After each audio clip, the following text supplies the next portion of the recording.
rassemblement, Vox Populi, vous saluer et dire merci d'être présent ce jour à l'occasion d'un point de presse que nous animons relatif au projet de loi portant de composition de la commission électorale indépendante. Et nous avons à nos côtés nos collègues députés.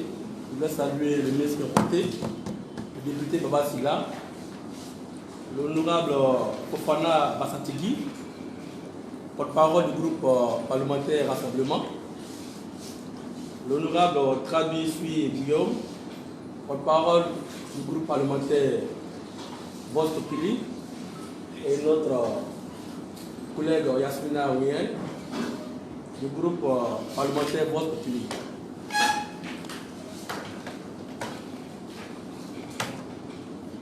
Mesdames et messieurs les journalistes, l'Assemblée nationale a été saisie d'un projet de loi portant la composition de la commission électorale indépendante. Ce texte qui a été mis à la disposition des députés le vendredi 12 juillet 2019 a été programmé pour être examiné par la commission des affaires générales et institutionnelles ce jour même, mardi 16 juillet 2019 à 14 h, avant d'être reporté au jeudi 18 juillet prochain à 10 h à l'Assemblée. La présentation de ce projet de loi à l'Assemblée nationale appelle de la part des groupes parlementaires PDCI, RDA, Rassemblement et Vox Populi plusieurs observations qui nous font partager avec la communauté nationale et internationale au travers des médias que vous êtes. La première observation porte sur le contexte qui a prévalu à l'élaboration de ce projet. Il vous souviendra qu'à la suite de nombreuses récriminations portées contre la CEI par la classe politique ivoirienne et par la société civile, depuis la crise post-électorale de 2010, l'ONG Action pour la protection des droits de l'homme, APDH, avait assigné l'État de Côte d'Ivoire devant la Cour africaine des droits de l'homme et des peuples le 12 juillet 2014.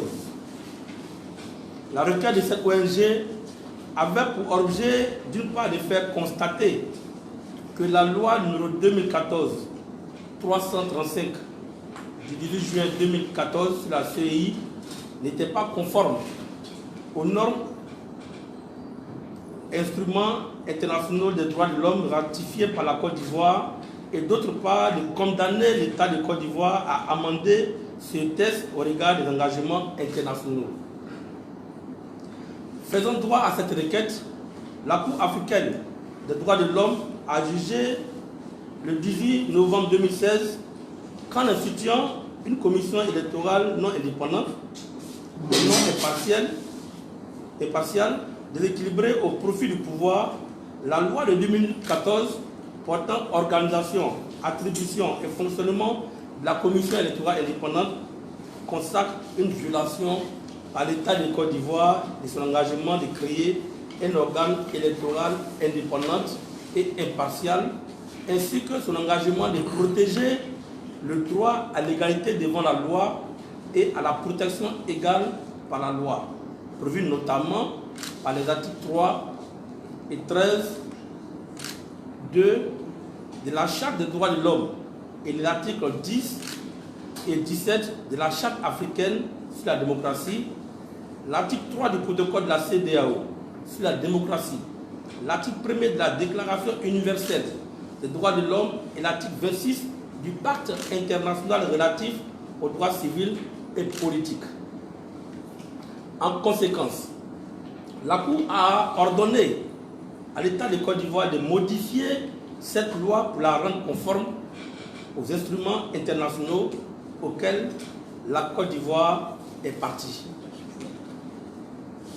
Mais au lieu d'exécuter cette décision, dont les termes sont clairs et précis, le gouvernement ivoirien a usé des manœuvres dilatoires pour refuser d'appliquer cette injonction de la Cour. C'est finalement sous la pression conjuguée des partis d'opposition, de la société civile et de la communauté internationale que le gouvernement va accepter d'engager des discussions avec l'opposition et la société civile ivoirienne le 21 janvier 2019. Mais ces discussions vont très vite achoper sur les modifications à opérer. En effet, alors que les acteurs politiques et la société civile s'attendaient à une réforme de tout le système électoral en Côte d'Ivoire, y compris la CEI, le gouvernement ne leur proposera qu'une recomposition de cette commission. C'est dans ces conditions qu'après plusieurs rencontres tenues des partis et groupements politiques de l'opposition ivoirienne, PDCRDA, EDS, Leader, que le gouvernement a fait connaître ses propositions sur la recomposition de la CEI.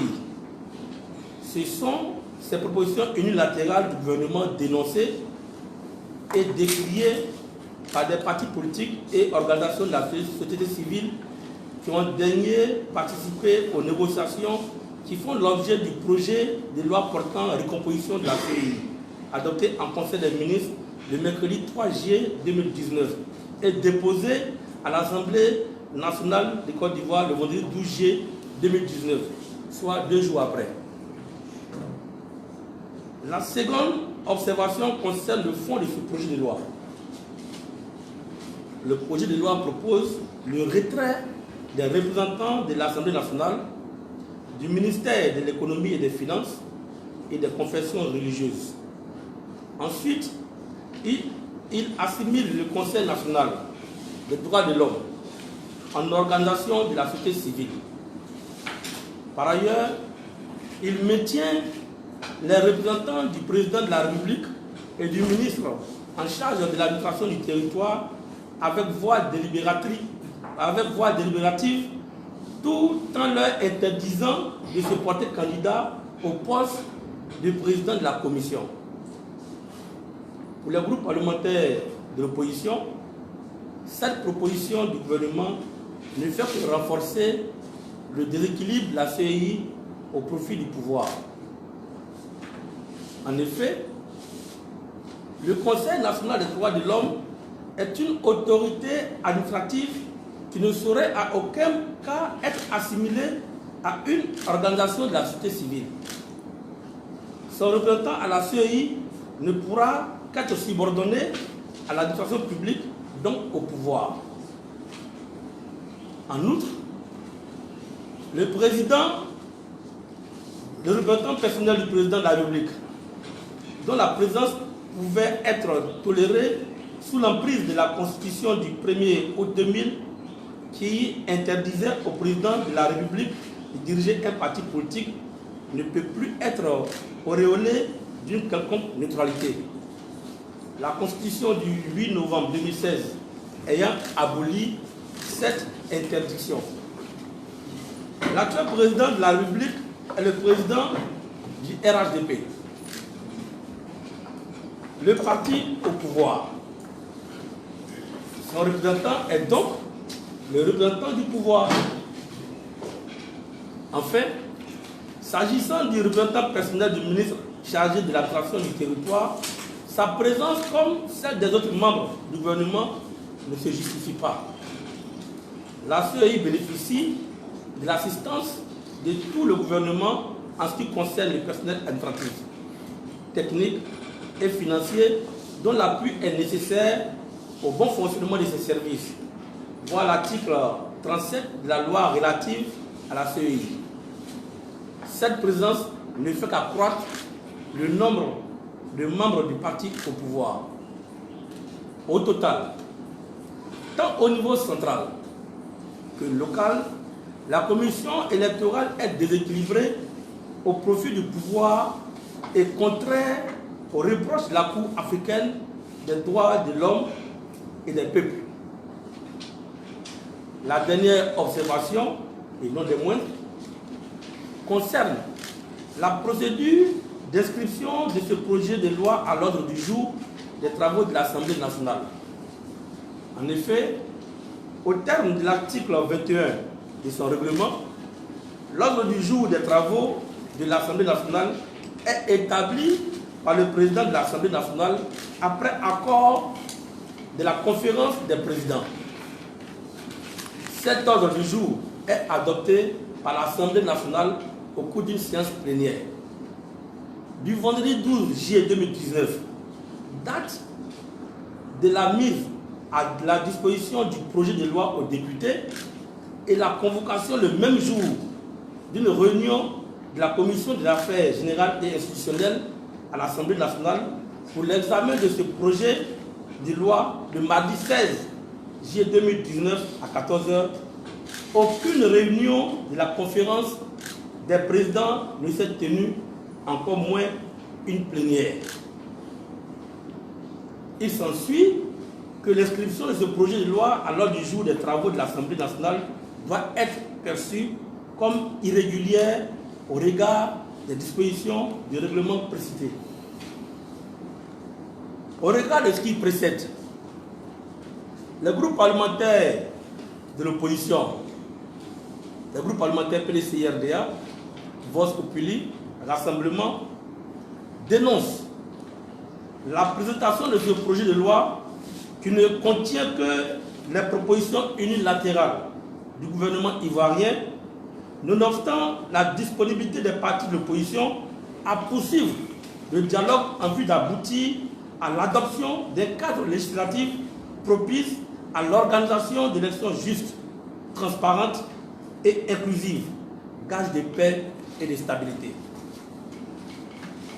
Exhorte le gouvernement à retirer ce projet de loi et à reprendre les discussions avec toutes les parties prenantes afin d'aboutir à la mise en place d'une commission électorale impartiale et équilibrée, conforme à la décision de la Cour africaine des droits de l'homme et des peuples du 18 novembre 2016. S'engage à mettre en œuvre tous les moyens démocratiques, légaux, nationaux et internationaux pour faire échec à cette tentative de passage en force du gouvernement ivoirien. Fait à Abidjan le 16 juillet 2019, le groupe parlementaire PDC-RDA, le groupe parlementaire Rassemblement, le groupe parlementaire Vox Populi. Chers amis de la presse, je vais vous dire merci au nom de ces trois groupes parlementaires et vous dire que nous attendons beaucoup de vous pour relayer au maximum cette information capitale. Je vous remercie.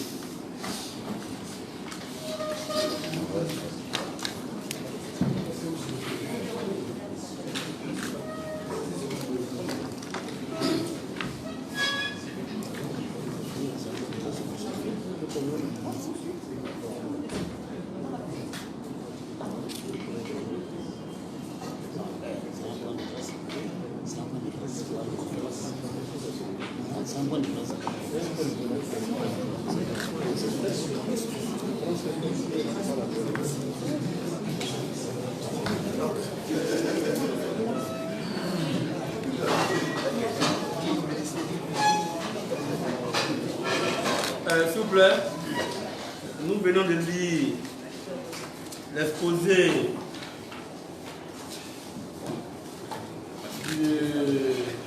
du point de presse, mais de manière exceptionnelle.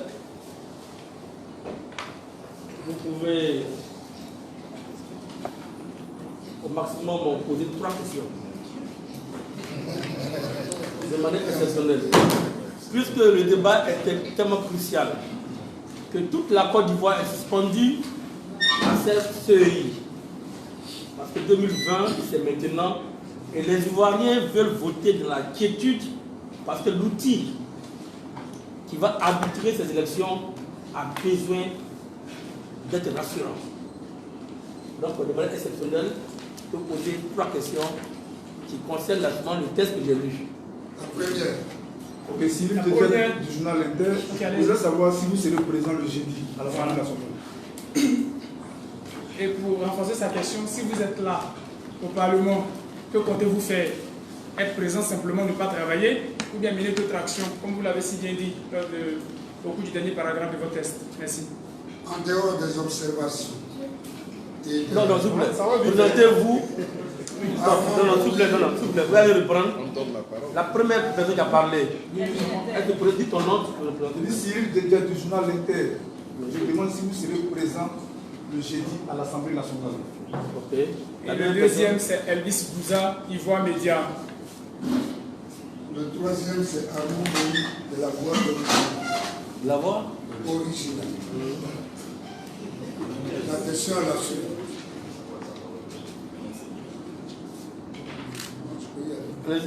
En dehors des observations de forme, en dehors des petites observations de fond, qu'est-ce que les députés qui ont été élus sur l'égide de cette CEI reprochent à cette CEI? Laquelle CEI? La CEI à venir ou bien CEI? La CEI qu'on conteste. Bon, je vais répondre à la première question. Les députés des 3 groupes parlementaires, PDC-RDA, Vox Populi, Rassemblement, ces députés seront donc présents le jeudi à l'Assemblée. Maintenant, pour la discussion pratique, je pense que nous laissons le temps de découvrir le jour J. Merci. Maintenant, le jeudi à l'Assemblée, c'est une commission permanente qui se réunit. Ce n'est pas une plénière. Donc, sur les 252 députés siégeants, ne vous attendez pas à avoir une centaine ou voire 200 députés. Une commission, c'est que 40 membres. Voilà. Donc, les députés peuvent y aller. D'ailleurs, les séances en commission sont publiques. Donc, les journalistes, la société civile, l'ivoirien lambda peut également aller à la galerie et assister, tant qu'il ne trouble pas l'ordre ni la quiétude de la commission. C'est ouvert. Tout le monde peut venir et se rendre compte de ce qui se passe réellement à l'Assemblée nationale. Parce que le vrai problème, c'est que les gens ignorent ce qui se passe à l'Assemblée nationale.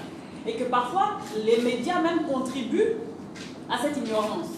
Quand on entend dire que des ordonnances ont été votées à l'unanimité, alors qu'une ordonnance est un texte qui émane de l'exécutif, donc c'est l'exécutif qui décide, et ce n'est pas l'Assemblée qui décide de l'ordonnance, et que c'est peut-être 6 mois ou 8 mois après, ou à la fin de l'année, que l'ordonnance vient à l'Assemblée pour être ratifiée, et que pour mémoire, pour moi qui suis à mon 2e mandat, il n'y a jamais eu d'unanimité sur un texte. Donc tout cela, vous aussi, en tant qu'homme de presse et de médias, il faut aussi que vous éduquiez les populations et que vous fassiez attention aux termes que vous employez. Donc une quarantaine de députés doivent siéger en commission, la commission permanente des affaires générales et institutionnelles. Je tiens à rappeler, comme vous le savez si bien, que depuis le mois d'avril, ouverture de la session ordinaire, les groupes parlementaires d'opposition ne siègent ni dans le bureau de l'Assemblée nationale, ni dans les bureaux de commission. Aujourd'hui, nous nous posons la question, effectivement, vous l'avez vu dans un point, et il n'y a eu aucune conférence des présidents. Donc d'où vient-il qu'un texte figure dans le calendrier des travaux parlementaires? Aucun membre des 3 groupes parlementaires ici représentés ne siège dans le bureau. Donc c'est le bureau illégal, illégitime, qui définit lui seul le calendrier qu'il veut, qui met les textes qu'il veut, qu'il retire par exemple les questions orales s'il en a envie. Aucun membre de l'opposition parlementaire n'est comptable de ce qui se passe actuellement dans l'Assemblée nationale. C'est très important. Et pour répondre à la question de la voix originale, vous demandez qu'est-ce qu'on reproche aujourd'hui à la CEI. Moi, je peux vous dire, en tant que Yasmine Aouenia, personnellement, j'étais députée depuis 2011. J'étais membre du groupe parlementaire PDCI. Je crois qu'à cette table, je suis la seule à avoir été à être à son 2e mandat, si je ne me trompe pas. Donc, c'est des nouveaux collègues. Donc, ça aussi, il faut quand même qu'on respecte une certaine chronologie.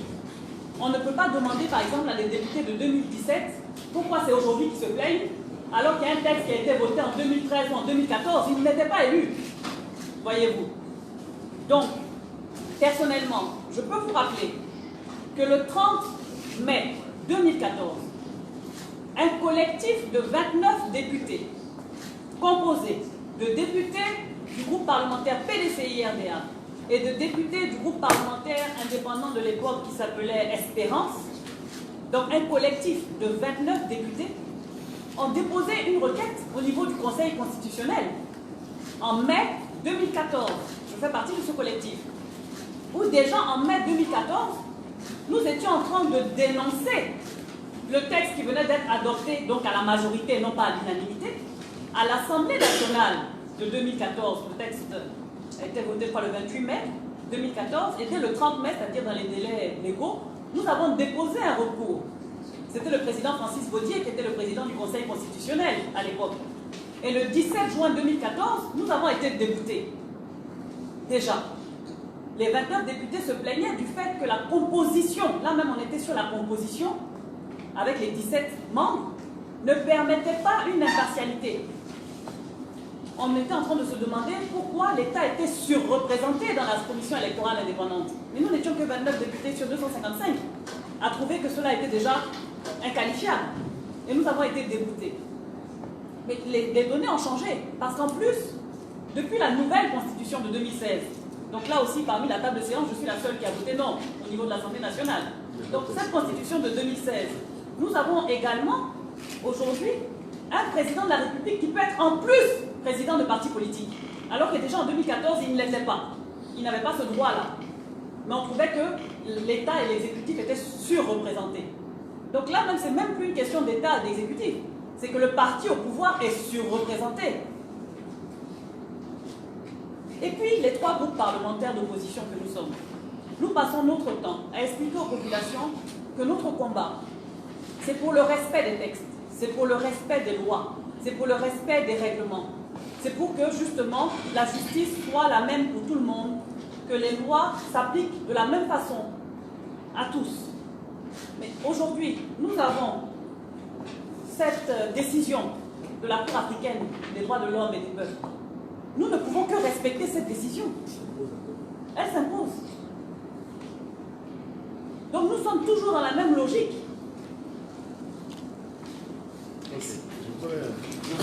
Avec votre permission, je fais un additif. Ah, ok, allez-y. Pour dire que je vais aller dans le sens de Yasmina tout à l'heure. Vous avez vu, quand on vit dans un environnement comme le nôtre, après toutes les crises que nous avons connues, et qu'on est interpellé par la Cour africaine des droits de l'homme et des peuples, qui nous ordonne, sinon qui ordonne à l'État de faire des aménagements pour rendre plus équilibré et plus impartial l'appareil qui est censé organiser les élections juste en Côte d'Ivoire, nous, représentants du peuple, on ne peut que récupérer cela et puis demander qu'il en soit ainsi. Donc, il faudrait que ce soit maintenant qu'on s'en saisisse véritablement, parce que non seulement on a vécu des crises liées au manquement de la commission électorale indépendante très récemment, il y a eu les élections de 2018, les élections régionales et municipales, qui ont eu avec des morts. Et toutes ces choses-là, on ne peut pas continuer comme ça indéfiniment. Surtout qu'on a les gens disent quelquefois, des membres du gouvernement, je les entends dire qu'il s'agit d'une recommandation. Ce n'est pas une recommandation. La Cour a ordonné. En plus de cela, la Côte d'Ivoire a interjeté appel et a été déboutée. On a demandé de reformer la CEI et de faire envoyer un rapport pour qu'on puisse voir si ce qui a été dit a été respecté. Voilà. Donc nous sommes dans ce sens. Merci. Merci. Bien, merci. Alors, je vais à mon tour aussi revenir sur la dernière question. Pourquoi les députés qui ont été élus justement à partir donc de cette CEI contestent, ou bien que reprochent-ils? Alors je voudrais dire que, comme Marius l'a indiqué tout à l'heure, une décision de justice, elle s'applique, elle se respecte. Nous sommes tout de même dans un état de droit. Et si nous sommes dans un état de droit, il faut respecter la volonté du peuple. Il s'agit de la Cour africaine des droits de l'homme et des peuples. C'est au nom des peuples de toute l'Afrique, au nom de vous, nous représentants donc de ces peuples-là, que la Cour, la justice rend sa décision au nom du peuple. Donc, le peuple a décidé que la commission électorale de la Côte d'Ivoire n'est pas indépendante, même si on l'appelle commission électorale indépendante. Il s'agit d'une commission dépendante de l'exécutif. Alors il faut permettre à cette commission-là d'être équilibrée, donc impartiale. Mais comment la commission devient impartiale? Et justement, dans sa proposition, il faut que les différentes parties, au niveau donc de la composition, il n'y ait pas un déséquilibre. Il ne faudrait pas qu'une partie, dans le cas d'espèce, il s'agit de l'exécutif, se taille la part du lion. Avant donc la constitution du 8 novembre 2016, avec l'ancienne constitution du 1er août 2000, c'était clair que le président de la République ne pouvait pas être chef des partis politiques. Mais dès l'instant où le président de la République devient président des partis politiques, dans le cas d'espèce, président du RHDP, alors, quand il se fait représenter donc dans cette commission-là, il ajoute au nombre de représentants du parti au pouvoir. Quand le ministère chargé donc de l'administration du territoire est représenté, on ajoute encore un représentant. On vous a dit que la Commission nationale des droits de l'homme est une autorité administrative, dépendant donc du pouvoir exécutif. C'est suffisamment clair que la CEI n'est pas indépendante. Et d'ailleurs, je pense que le jeudi, s'il y a débat, il faut que les gens proposent, les députés proposent, si les choses doivent rester en l'état, de revoir la dénomination. C'est une commission nationale électorale qui n'est pas indépendante. Donc, c'est pour dire que nous, députés, nous représentons le peuple. On ne demande rien d'autre que ce que le peuple souhaite que la commission soit. Voilà. Merci, cher ami. Merci, cher frère. Bon, on a dit l'essentiel. Hein? On a été même un peu généreux.